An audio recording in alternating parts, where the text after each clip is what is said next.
The Zephyrian Academy of Advanced Sciences floated majestically above the crystal clouds of Nexus Prime, its bioluminescent spires reaching toward 3 purple moons. For over 2,000 years, it had been the galaxy's most prestigious institution of learning, where only the brightest minds from across 47 different species came to study the mysteries of the universe. Dr. Kelthera Vex 9 adjusted her 4 arms as she reviewed the entrance examination results for the 1,000th time. The insectoid professor's compound eyes reflected disbelief as she stared at the holographic display floating before her. Among the names of promising young Arcturian telepaths, brilliant Centauri mathematicians, and gifted Andromedan energy manipulators was something that shouldn't exist: a human name. "This cannot be correct," she muttered in her native clicking language, her mandibles chattering with confusion. Humans were barely past their planetary infancy. Their species had only achieved faster-than-light travel 3 decades ago, and most galactic civilizations still considered them primitive curiosities at best. The human in question was Marcus Chen, a 17-year-old from Earth's Asian continent. His test scores weren't just passing, they were perfect. Not a single question wrong across 17 different scientific disciplines, from quantum archaeology to dimensional biology. In the Academy's entire history, only 12 beings had ever achieved perfect scores, and all of them had been from species with cranial capacities at least 40% larger than humans and lifespans extending over several centuries. Marcus had completed the examination in 4 hours. The previous record holder, a crystalline being from the Magellanic Clouds, had taken 9 hours and possessed a distributed consciousness across 17 different crystal matrices. "Perhaps there was an error in the translation protocols," suggested Dr. Ilthak, the Academy's 6-legged admission coordinator. His feathered head bobbed nervously as he spoke. "Human neural patterns are still largely unknown to us. Maybe their primitive technology malfunctioned during transmission." Dr. Vex 9's primary eyes narrowed, while her secondary eyes continued monitoring other data streams. "Run a full verification scan. Check every answer, cross-reference with our quantum databases, and confirm the test was completed by organic means only." The results came back within minutes. No errors, no technological assistance, no translation mistakes. Marcus Chen had genuinely outperformed candidates from species that had been mastering advanced sciences since before Earth's sun had finished forming. Meanwhile, 67 light-years away on Earth, Marcus sat in his small apartment in Neo-Singapore, completely unaware that his test results were causing panic among some of the galaxy's most advanced minds. He was reviewing calculus problems for his local university entrance exams when his personal communication device chimed with an incoming message. The holographic projection that appeared above his desk was unlike anything he had ever seen. A tall, graceful being with translucent blue skin and silver eyes introduced herself as Academy Coordinator Thessarian Mulka from the Zephyrian Academy. "Greetings, Marcus Chen of Earth," the being said, her voice carrying harmonics that seemed to resonate directly in his mind. "We are pleased to inform you that you have been accepted into the Zephyrian Academy of Advanced Sciences with full honors. Your transportation to Nexus Prime has been arranged, and orientation begins in 7 standard galactic days." Marcus nearly fell off his chair. He had submitted his application on a whim after discovering the Academy through an obscure scientific journal.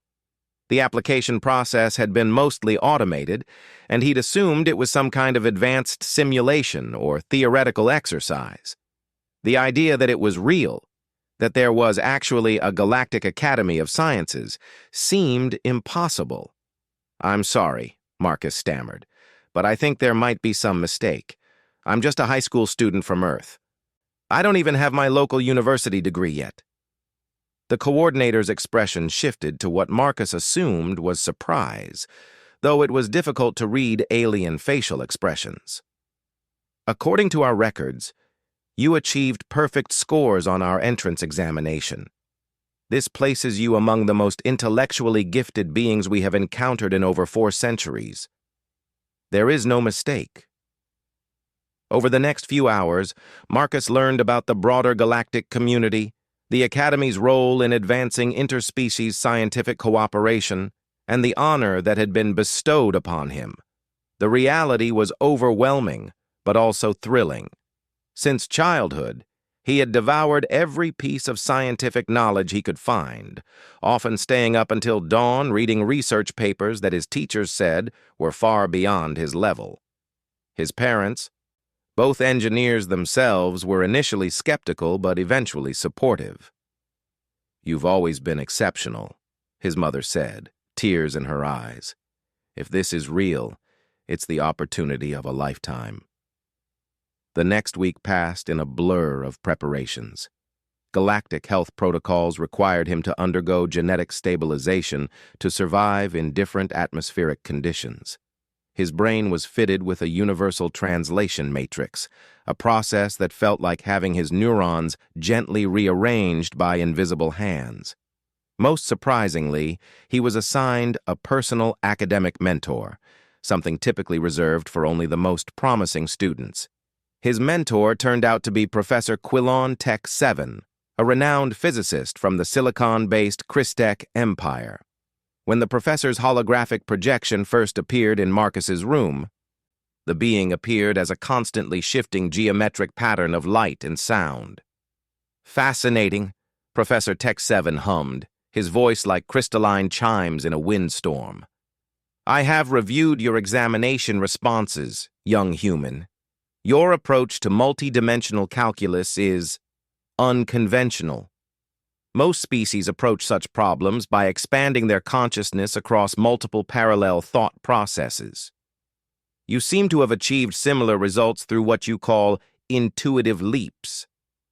Marcus scratched his head, a gesture that seemed to amuse the alien professor. "I don't really think about it consciously. Sometimes the answer just feels right, and then I work backwards to prove it."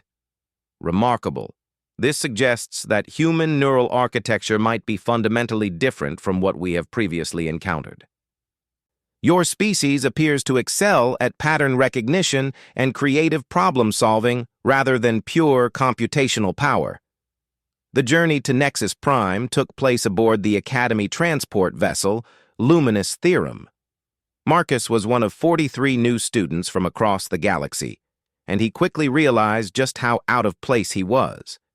His fellow students included a young Arcturian who could solve complex equations through telepathic communion with quantum fields, a Centauri prodigy who had already published papers on temporal mechanics, and a collective consciousness from the hive worlds that existed as 7 separate bodies but shared a single brilliant mind. During the 2-week journey, Marcus found himself both fascinated and intimidated by his classmates. They discussed scientific concepts as casually as he might talk about the weather, and many of them had been studying advanced physics since before he was born, despite being roughly the same biological age. What surprised him was how interested they were in him. The Arcturian, whose name roughly translated to Song of Distant Stars, was particularly curious about human cognitive processes. "Your species processes information in a linear fashion," she observed during one of their study sessions. "Yet you arrive at conclusions that suggest non-linear thinking. How is this possible?" Marcus had no good answer.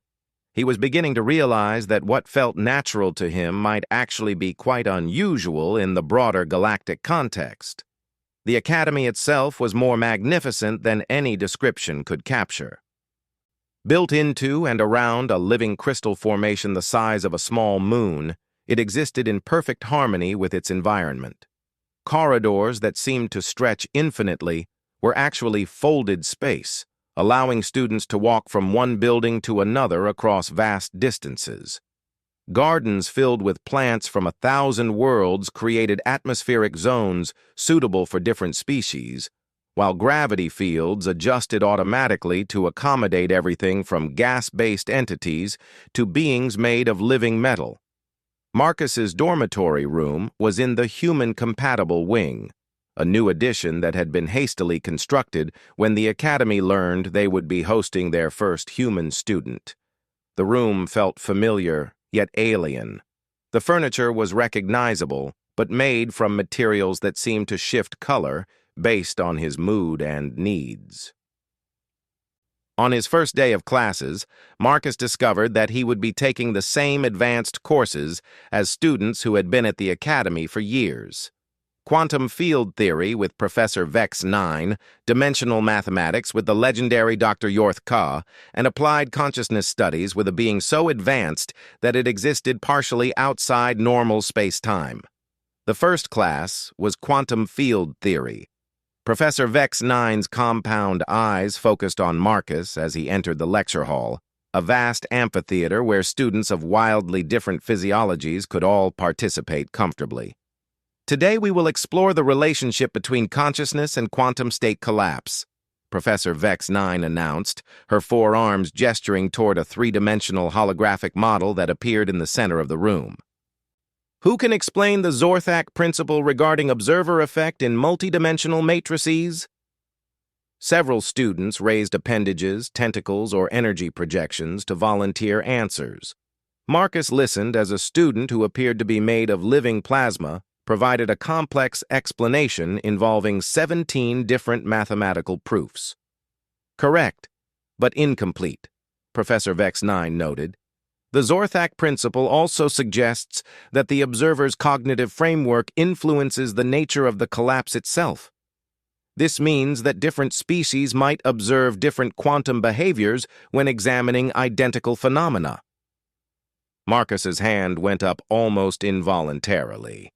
The professor's expression shifted to what he was learning to recognize as surprise among her species. Yes, student Marcus Chen. If that's true, Marcus said, suddenly feeling the weight of dozens of alien eyes upon him. Wouldn't that suggest that reality itself might be more flexible than we assume? Maybe the quantum effects we observe aren't fundamental properties of the universe, but rather artifacts of how consciousness interacts with quantum fields. If consciousness shapes observation and observation shapes reality, then different types of consciousness might exist in slightly different versions of the same universe. The lecture hall fell silent. Professor Vex 9's mandibles stopped moving entirely. Something Marcus had learned indicated deep thought among her species. That is, she began, then paused for a long moment. That is a conclusion that the Academy's Department of Advanced Theory has been working toward for over 600 years. Our best models suggest you may be correct, but we have been unable to devise experiments to test this hypothesis. A Centauri student, whose blue-scaled head bobbed with what Marcus recognized as excitement, spoke up. But if the human is right, we could potentially test this by comparing quantum observations made by different species under controlled conditions. Indeed, Professor Vex 9 agreed, all four eyes now focused intently on Marcus. Student Chen, have you studied advanced quantum consciousness theory before? Marcus shook his head. No, ma'am. Well, it seems logical that if consciousness affects observation and different minds work differently, then they would see different things. Professor Vex 9 was quiet for a long moment. Around the lecture hall, Marcus could sense his classmates' surprise and curiosity. He was beginning to understand that his way of thinking, taking what seemed like obvious logical leaps, was apparently not common among other species. After class, several students approached him with questions. Song of Distant Stars was particularly interested in his thought processes. When Professor Vex 9 presented the problem, she said, her telepathic voice echoing in his mind with harmonics like singing crystal, I immediately began calculating possible relationships between 17 different variables. You seem to skip all calculation and jump directly to a conclusion. How? Marcus thought about it as they walked through one of the Academy's impossible gardens.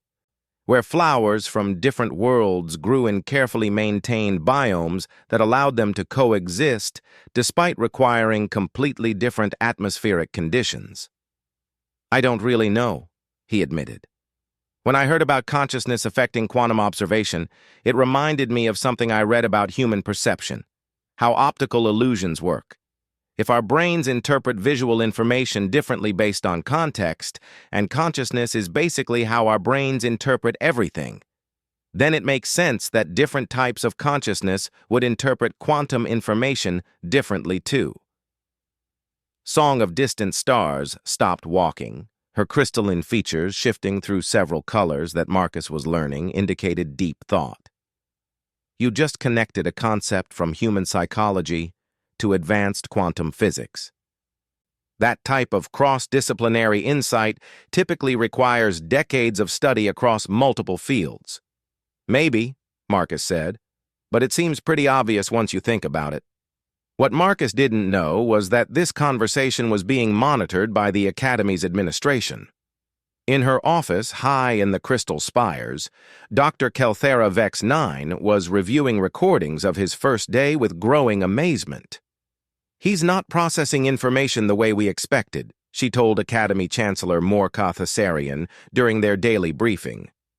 "Most species excel either at computational analysis or intuitive reasoning. Human Chen seems to combine both approaches in a way we've never observed." The Chancellor, whose ancient form existed primarily as organized energy within a containment field, pulsed with what could be interpreted as concern. "Are you suggesting that human cognitive architecture represents something genuinely new?" "I'm suggesting," Dr. Vex 9 replied, "that we may have significantly underestimated human intellectual potential. If this student is representative of his species' capabilities, we may need to reconsider our entire understanding of the relationship between brain size, lifespan, and intellectual achievement." As Marcus settled into his routine over the following weeks, it became clear that his first-day insights were not a fluke.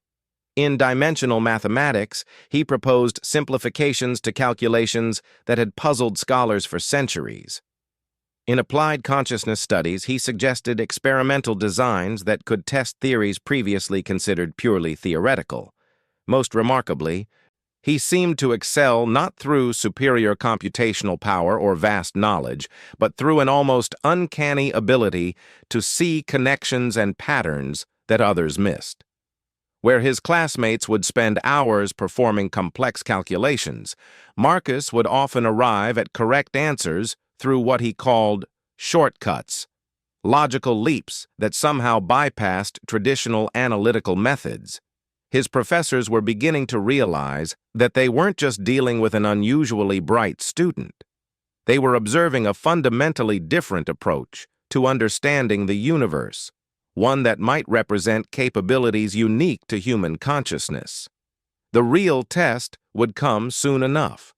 In 3 days, all first-year students would participate in the Academy Challenge, a comprehensive examination designed to test not just knowledge, but creative problem-solving abilities under pressure. For over a millennium, it had been dominated by species known for their advanced cognitive abilities. Marcus had no idea that his performance on this challenge would send shockwaves through the galactic scientific community and force every advanced civilization to reconsider their assumptions about intelligence, consciousness, and the true potential of the human species. The Academy Challenge commenced at dawn on Nexus Prime, when the first of the 3 purple moons aligned with the system's binary stars. Marcus stood in the Grand Assembly Chamber alongside 237 other first-year students, each representing the intellectual elite of their respective species.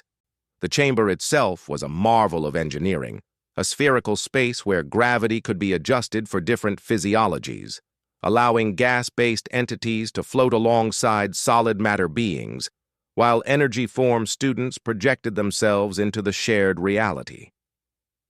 Chancellor Morka Thessarian materialized at the center of the chamber, her energy-based consciousness casting rainbow patterns across the crystalline walls. Students of the Academy, her voice resonated directly in their minds. Today you face the challenge that has tested the finest minds in the galaxy for over 12 centuries. You will work in randomly assigned teams of 5 to solve a series of escalating problems. The final challenge has never been solved by first-year students. Marcus felt his stomach drop as team assignments appeared in holographic displays. He was grouped with Zix-Ka, a silicon-based entity from the Forge worlds whose crystalline body pulsed with computational power. Veloran Sith, a Centauri mathematics prodigy who could process calculations at near-quantum speeds. Nithmor, a collective consciousness from the Hive worlds that operated through 3 separate bodies. And most intimidatingly, Archon Kell, a young Andromedan who belonged to a species that had mastered space-time manipulation while Earth was still forming its first oceans. "Wonderful," muttered Zix-Ka, her voice like grinding gemstones. "We have been assigned the primitive human. Our chances of success have decreased by approximately 47%. Archon Kell studied Marcus with eyes that seemed to see through multiple dimensions simultaneously. "Perhaps we should not judge too quickly." The humans' entrance examination scores were unusual. The first challenge materialized before them as a complex 3-dimensional puzzle constructed from what appeared to be liquid mathematics. Equations flowed and shifted, requiring teams to manipulate variables in real time while solving 17 interconnected problems simultaneously. Marcus watched as his teammates immediately launched into action. Zix-Ka began processing calculations at superhuman speeds, her crystalline form brightening with computational effort. Veloran Sith expanded his consciousness across multiple probability matrices, examining thousands of potential solutions simultaneously. Nithmor split their attention across their 3 bodies, each one working on different aspects of the problem. "Human Marcus," Archon Kell said, her voice carrying harmonics that suggested mild condescension, "perhaps you could observe and learn while we handle the complex calculations." Marcus studied the flowing equations for several minutes, while his teammates worked furiously around him. The mathematics was certainly advanced, far beyond anything he had encountered on Earth, but something about the underlying pattern felt familiar. "I think you're approaching this wrong," Marcus said quietly. All activity around him stopped. Zix-Ka's crystalline form dimmed to a low glow as she turned toward him. "I beg your pardon?" "The equations," Marcus explained, gesturing toward the shifting mathematical constructs. "You're treating them as separate problems, but they're not. They're all variations on the same underlying function. Look." He reached into the holographic display and began manipulating the variables directly. Where his teammates had been trying to solve 17 different equations, Marcus began combining and simplifying.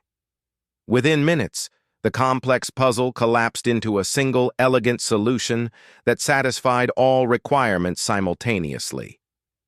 That is, Veloran Sith's scaled features shifted through several colors that Marcus was learning indicated deep surprise among his species.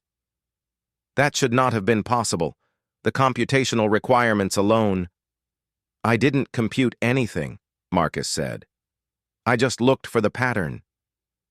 The second challenge was even more complex, a simulation of a collapsing star system where teams had to calculate gravitational interactions between 7 planets, 2 moons, and a deteriorating stellar core while designing an evacuation plan for the system's inhabitants.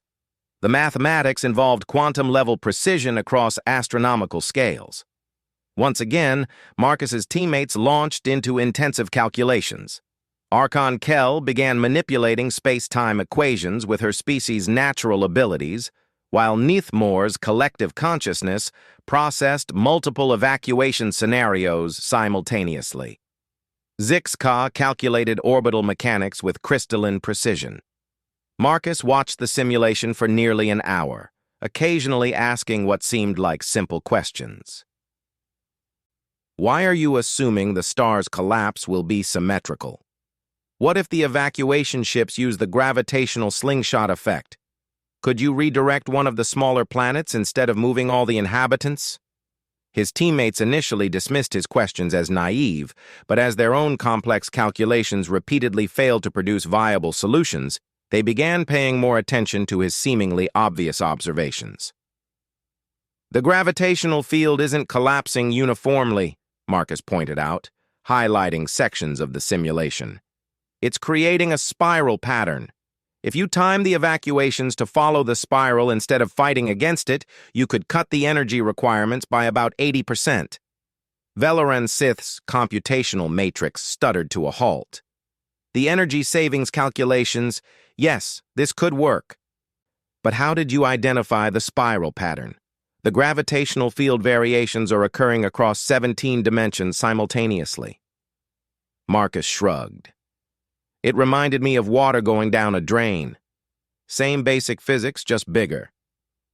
By the end of the second challenge, his teammates' attitudes had completely changed.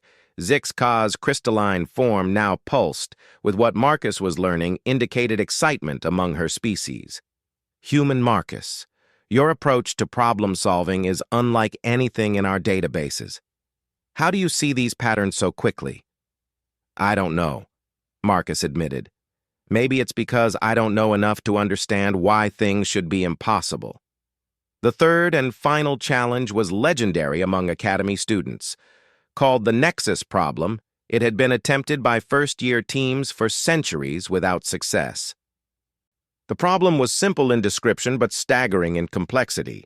Design a theoretical framework for faster-than-light communication that didn't violate causality while remaining practical for interspecies use.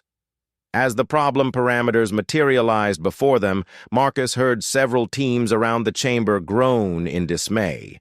The mathematical requirements involved quantum mechanics, relativity theory, dimensional physics, and consciousness, studies all operating simultaneously across scales from subatomic to galactic. Archon Kell's expression shifted to what Marcus was learning, indicated resignation among her species. This problem has defeated the finest minds in the galaxy for over 800 years. The computational requirements alone would strain the Academy's quantum processors. Marcus studied the problem description while his teammates began their preliminary calculations. The challenge seemed impossible, until he started thinking about it differently. What if we're thinking about this backwards? He said suddenly. Backwards how? Nithmore asked through all three of their bodies simultaneously. Everyone's trying to make faster-than-light communication work within our current understanding of physics, Marcus explained, beginning to pace as ideas formed. But what if the problem isn't with the communication? What if it's with how we understand time and distance? He gestured toward the holographic display showing the problem parameters. Look, we know that consciousness affects quantum observation, right? And we know that different species observe quantum phenomena differently. What if distance and time are also observer-dependent variables? Zixka's crystalline form brightened. You are suggesting that space-time itself might be more flexible than we assume? Exactly. If consciousness shapes reality, and different types of consciousness exist in slightly different versions of the same universe, then maybe the distance between 2 points isn't fixed. Maybe it depends on how the observer understands space and time. Valoran Sith began running rapid calculations. If space-time were observer-dependent, then communication wouldn't need to travel faster than light. It would simply be traveling through a different interpretation of space where the distance was shorter. But how would you practically implement such a system? Archon Kell asked, her multidimensional perception struggling to visualize the concept. Marcus was quiet for a moment. Then his face lit up. Quantum entanglement. We already know that entangled particles share information instantaneously regardless of distance. What if we could create artificial entanglement between different types of consciousness? If two minds were quantum entangled, they would effectively exist in the same space regardless of physical distance. The mathematical implications of this approach began cascading through his teammates' calculations. Rather than trying to transmit information faster than light, they would be creating quantum-entangled consciousness bridges that would allow different minds to share the same space-time reference frame. The energy requirements would be minimal, Zixka calculated excitedly. Most of the work would be done by consciousness itself. And it would work between different species because consciousness is universal, even if its expressions vary, Nithmore added through their collective intelligence. It's brilliant, Archon Kell admitted, her multidimensional perception finally grasping the elegant simplicity of the solution. Instead of forcing physics to accommodate faster-than-light communication, we're using consciousness to redefine the nature of distance itself. Working together, the team began developing the theoretical framework. Marcus provided intuitive leaps and pattern recognition, while his teammates handled the complex calculations required to prove the mathematics. Within 4 hours, they had developed a complete theoretical model for consciousness-entangled communication that not only avoided causality violations, but actually used the observer-dependent nature of quantum mechanics as a feature rather than an obstacle. As teams around the chamber submitted their attempts or admitted defeat, Marcus's team uploaded their solution to the Academy's central evaluation system. The response was immediate and unprecedented. Every holographic display in the Grand Assembly Chamber simultaneously flashed with the same message. Solution verified. Challenge complete. First successful resolution of the Nexus problem in Academy history. The chamber fell silent. 237 of the galaxy's brightest young minds stared in disbelief as the implications sank in. A first-year team had solved a problem that had defeated centuries of graduate students and professional researchers. Chancellor Morka Thessarian materialized in the center of the chamber, her energy form pulsing with what could only be described as astonishment. In 12 centuries of the Academy Challenge, no first-year team has ever solved the Nexus problem. The solution you have developed represents a fundamental breakthrough in our understanding of consciousness, communication, and the nature of space-time itself. Around the chamber, Marcus could see his fellow students staring at his team with mixtures of awe, disbelief, and calculation. The Arcturian students were telepathically conferring in rapid, excited bursts. The Centauri delegation's scales had shifted to colors indicating intellectual excitement. Even the energy-based entities were flickering with patterns that suggested they were having difficulty processing what had just occurred. However, the Chancellor continued, preliminary analysis suggests that the breakthrough insights came primarily from student Marcus Chen of Earth. His approach to the problem represents thinking patterns we have never encountered before. Marcus felt heat rising in his cheeks as hundreds of alien eyes focused on him. My teammates did all the actual work. I just had some ideas. Zixka's crystalline form pulsed with what Marcus now recognized as amusement among her species. Human Marcus, your ideas just revolutionized our understanding of physics. As the ceremony concluded and students began dispersing, Marcus found himself surrounded by classmates asking questions faster than he could process. How had he seen the solution so quickly? What made human thinking different? Could he teach them his approach? I honestly don't know, he told them repeatedly. It just seemed obvious once you stopped assuming things had to be impossible. Later that evening, in his dormitory room overlooking one of the Academy's bioluminescent gardens, Marcus received a priority communication from Earth. His parents' faces appeared in the holographic display, both of them beaming with pride and barely contained excitement. Marcus, his mother said, tears streaming down her face, we just received a communication from the Galactic Science Council. They want to establish formal scientific exchange programs with Earth based on what you've accomplished. His father, usually reserved, was practically bouncing with enthusiasm. Son, Do you understand what this means? You've not just succeeded at the Academy. You've opened the door for our entire species to join the galactic scientific community as equals. Marcus felt the weight of responsibility settling on his shoulders. He had come to the Academy hoping to learn from more advanced civilizations. Instead, he was apparently teaching them things they had never considered. A soft chime indicated another incoming communication. Professor Vex 9's holographic form materialized. All four of her arms moving in patterns that Marcus had learned indicated extreme excitement among her species. "Student Chen," she said, "I have been in contact with the Academy's Department of Advanced Theory. Your solution to the Nexus problem has implications that extend far beyond faster-than-light communication. If your theories about consciousness-dependent spacetime are correct, we may need to completely reconsider our understanding of how the universe operates."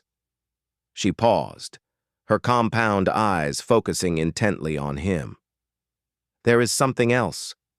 The department has been monitoring quantum field fluctuations throughout the Academy since your arrival. Your presence appears to be having measurable effects on local spacetime.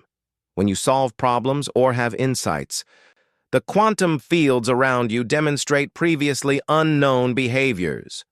Marcus felt a chill run down his spine. "What does that mean?" "We are not certain yet," Professor Vex 9 admitted. "But it suggests that human consciousness might interact with quantum fields in ways we have never observed before. If this is true, then your species' potential might exceed anything we have previously imagined." As the communication ended, Marcus sat alone in his room, staring out at the alien stars visible through his window.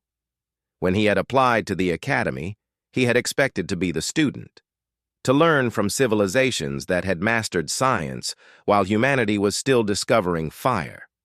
Instead, he was becoming the teacher, showing ancient civilizations new ways to understand their own universe. The realization was both thrilling and terrifying.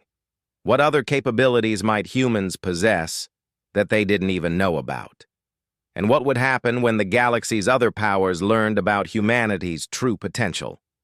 In research facilities across dozens of worlds, scientists who had monitored the Academy Challenge were asking themselves the same questions. The human species, barely emerged from their home planet, had just demonstrated cognitive capabilities that challenged fundamental assumptions about intelligence, consciousness, and the nature of reality itself. Some viewed this as an unprecedented opportunity for advancement. Others saw it as a potential threat to the established order of galactic civilization. All of them agreed on one thing: everything had just changed, and Marcus Chen was at the center of it all. 3 months after the Academy Challenge, Marcus had become the most famous student in the galaxy. Scientific journals across 47 different species were publishing papers analyzing his problem-solving methods. The Galactic Science Council had established a new research division dedicated to studying human cognitive patterns. Most remarkably, his theoretical framework for consciousness-entangled communication was being implemented as actual technology, with the first prototype devices already enabling near-instantaneous contact between distant worlds. Yet Marcus felt increasingly isolated within the Academy's crystal spires.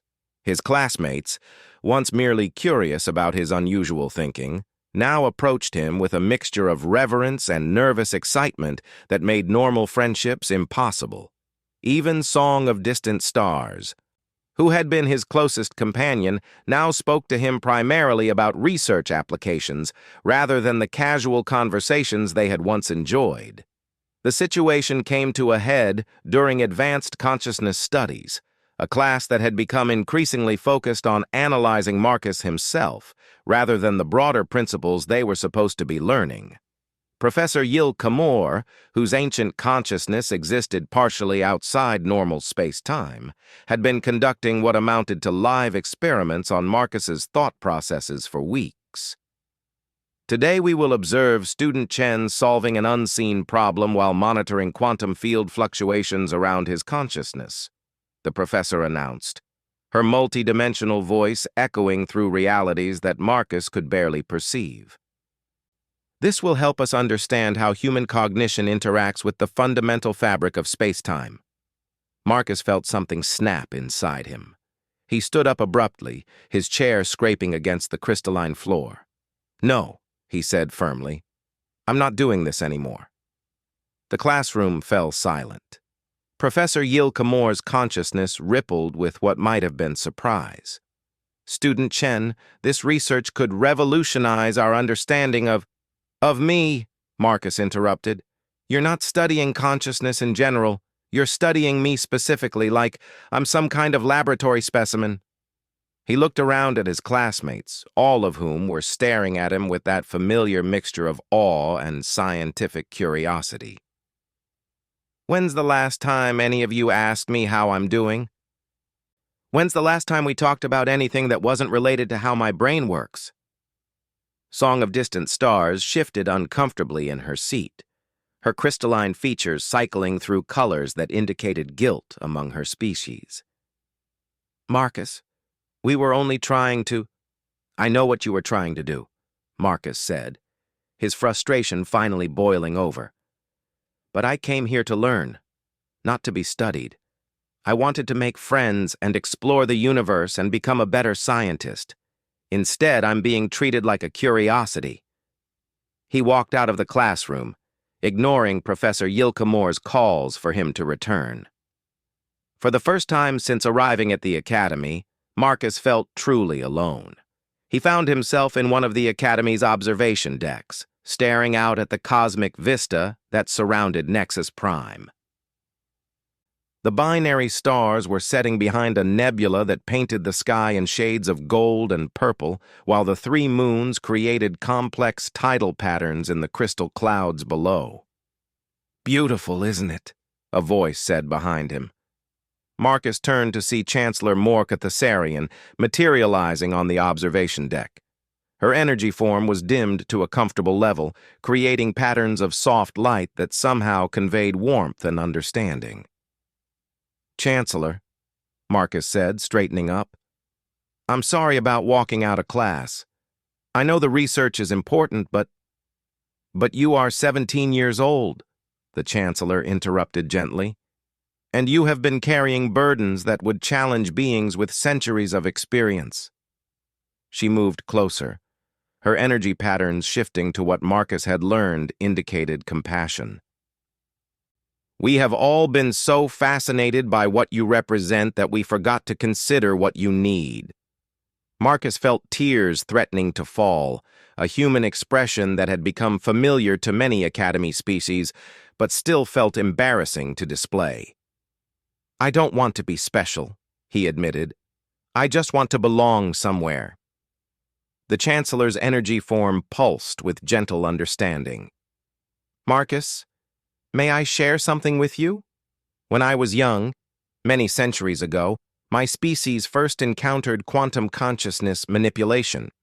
I was one of the first to demonstrate natural ability in this field. For decades, I was studied, analyzed, and celebrated as a breakthrough in our understanding of reality. How did you handle it?" "Poorly, at first," the Chancellor admitted, with what might have been a laugh. "I spent years feeling isolated and resentful. It wasn't until I realized that being different wasn't a burden to be carried alone that I found my peace." She gestured toward the vast cosmos beyond the observation deck. "Out there, Marcus, are billions of worlds with trillions of beings, each one unique in their own way. Your difference is more obvious than most, but you are not alone in being exceptional. More importantly, you are not alone in needing connection and friendship." Over the next few days, the Chancellor's words proved prophetic in unexpected ways. Dr. Vex 9 approached Marcus privately with news that changed everything. "Student Chen," she said during their private meeting in her office, "I have been in contact with Earth's scientific community. Your success here has inspired thousands of young humans to pursue advanced sciences. More significantly, our preliminary studies of human cognitive patterns suggest that your abilities, while exceptional, are not unique. Marcus looked up from the holographic data she was displaying. What do you mean? We believe that human consciousness possesses inherent properties that make your species naturally gifted at pattern recognition and intuitive problem solving. You are not an anomaly. You are a representative example of untapped human potential. The implications were staggering. If humans generally possessed cognitive advantages that other species lacked, it would revolutionize the galactic understanding of intelligence and consciousness. There's more, Dr. Vex-9 continued. The Galactic Science Council has approved the establishment of a Human Studies Institute here at the Academy. They want you to help design a program that could bring human students to study alongside other galactic species, while also allowing alien students to learn human cognitive techniques. Marcus felt his heart racing. You mean I wouldn't be the only human here anymore? Far from it. Within a year, we expect to have over 50 human students at the Academy, with more arriving each semester. You would help teach courses on human problem-solving approaches while continuing your own advanced studies. The idea was both exciting and daunting. Marcus would transition from being a curiosity to being a bridge between humanity and the rest of the galaxy. More importantly, he wouldn't be alone anymore. The next few months transformed not only Marcus's experience at the Academy, but the institution itself. The first group of 25 human students arrived just as the autumn semester began, each one selected for exceptional abilities, but also for their capacity to adapt to alien environments. Marcus found himself serving as both peer mentor and cultural ambassador. The human students brought with them the same intuitive approaches to problem-solving that had made Marcus famous, but they also brought diversity in their thinking that enriched the Academy's academic environment in unexpected ways. Sarah Kim, a biochemistry prodigy from Earth's African continent, revolutionized the Academy's approach to xenobiology by pointing out that alien life forms followed the same basic evolutionary principles as Earth species, just with different environmental pressures.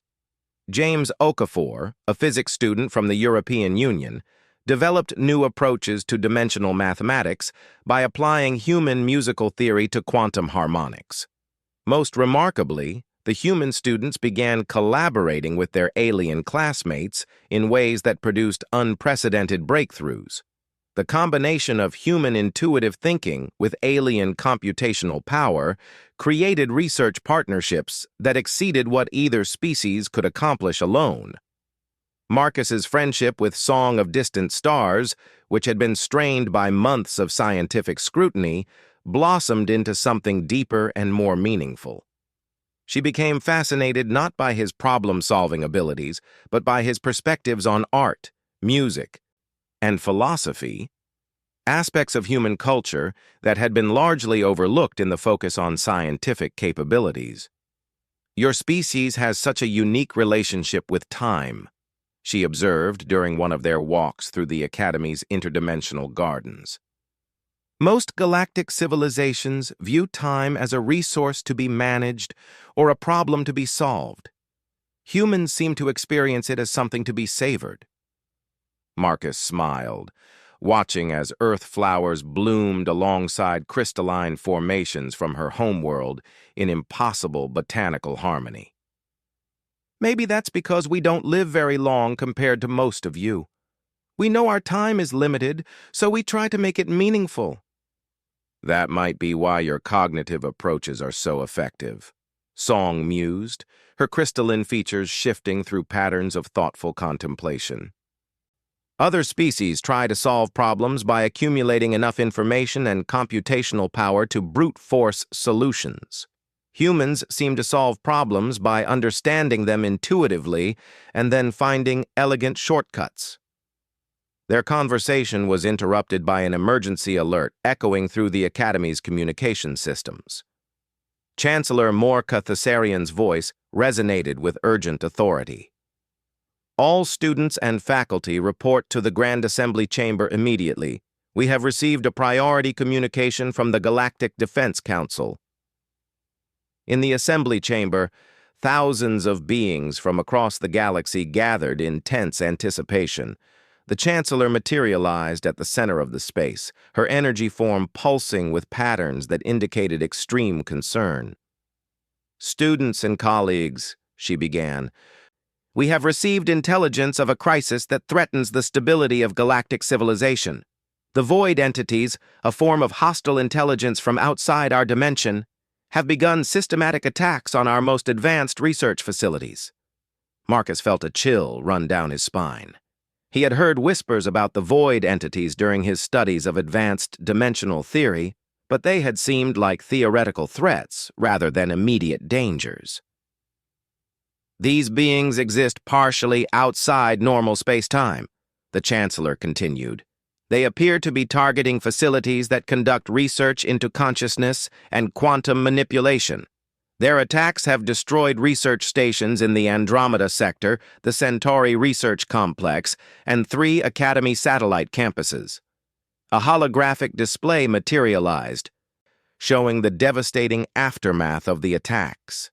Entire space stations had been reduced to twisted ruins, with reality itself appearing warped and distorted around the destruction sites. Most concerning, the Chancellor added, intelligence suggests that they are specifically seeking something related to human cognitive research. The void entities appear to view human consciousness as either a threat to be eliminated or a prize to be captured. Marcus's blood ran cold. Around him, he could sense thousands of alien minds processing the implications. If the void entities were targeting human consciousness research, then Marcus and his fellow human students were potentially at the center of an interdimensional conflict. Dr. Vex 9's holographic form appeared beside the Chancellor. Analysis of the attack patterns suggests that the void entities are drawn to locations where human-style intuitive problem-solving is being studied or applied. They seem particularly focused on research related to consciousness-entangled communication, the technology based on student Chen's theoretical breakthrough. The weight of responsibility crashed down on Marcus like a physical force. His innocent insights into faster-than-light communication had apparently triggered the attention of hostile entities from outside their dimension. Every breakthrough he had achieved, every problem he had solved, might have been inadvertently broadcasting humanity's presence to beings that viewed them as a threat.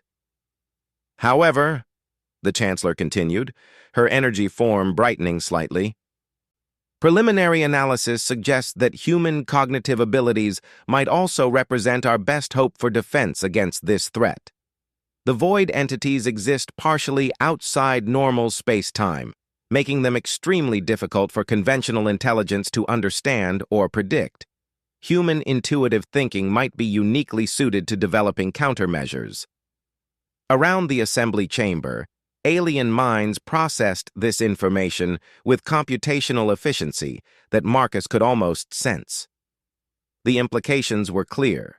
Humanity had become both the target of an interdimensional threat and potentially the key to stopping it. Song of Distant Stars moved closer to Marcus, her crystalline form pulsing with patterns of concern and determination. "Whatever happens," she said through their mental link, "you are not facing this alone." Marcus looked around at his fellow human students, his alien classmates, and the thousands of advanced beings who had gathered to face this crisis together. For the first time since arriving at the Academy, he truly understood what it meant to belong somewhere. He was no longer just a curious human student stumbling through advanced alien science. He was part of something larger, a community of minds from across the galaxy, united in their pursuit of knowledge and their determination to protect the universe they shared. The void entities might view human consciousness as a threat to be eliminated, but Marcus was beginning to understand that they had made a crucial error in their assessment. Human thinking wasn't dangerous because it was superior to other forms of intelligence. It was powerful because it worked best in collaboration with other minds, creating something greater than the sum of its parts. As the Academy began preparations for an unprecedented defense against an interdimensional threat, Marcus realized that his greatest breakthrough wasn't any individual problem he had solved. It was the discovery that intelligence, consciousness, and wisdom were not competitions to be won, but symphonies to be played together. The real test of human potential wasn't whether they could outthink other species, it was whether they could help all species think better together. And in that collaboration lay the hope of facing whatever emerged from the void between dimensions. Standing in the Grand Assembly Chamber, surrounded by friends and allies from across the galaxy, Marcus felt ready to face whatever challenge came next. He was no longer alone, and neither was humanity. Together they would prove that consciousness was not a weapon to be wielded, but a light to be shared in the darkness between stars.